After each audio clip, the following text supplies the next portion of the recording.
Selama 2 kali 24 jam distribusi air bersih ke PDAM Tirtamusi akan terhenti. Hal itu dikarenakan adanya peningkatan pelayanan distribusi air bersih ke pelanggan perusahaan air bersih plat merah milik pemerintah Kota Palembang tersebut.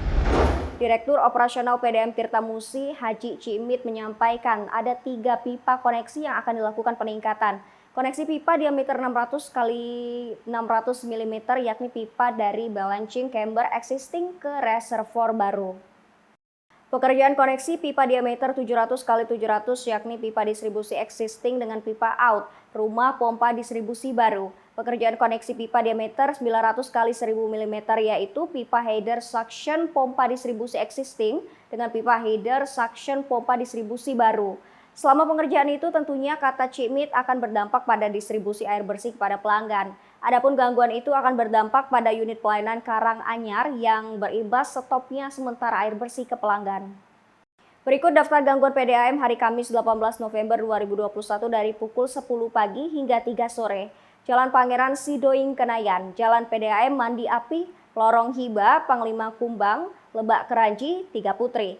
Jalan Poltel, Jalan Musyawarah, Putri Kembang Dadar, Jalan Hulu Balang, Tanjung Barangan, Tanjung Aur, Tanjung Bubuk, Macan Lindungan, dan Parameswara. Yang kedua, unit pelayaran KM 4 meliputi Jalan Demang Lebar Daun, Jalan Sungai Sahang, Komplek Demang Mas, Trikora, Kolonel Haji Burlian, Letnan Murodi, Srijaya, Komplek Pemda, Swadaya Pakjo, Basuki Rahmat, Rimba Kemuning, Swadaya Sersan Sani, Komplek Fatal, Jalan Torpedo, Bedil, Komplek Sintramanjaya, Jenderal Sudirman, Simang Juntak, Mahidin, dan Cambai Agung.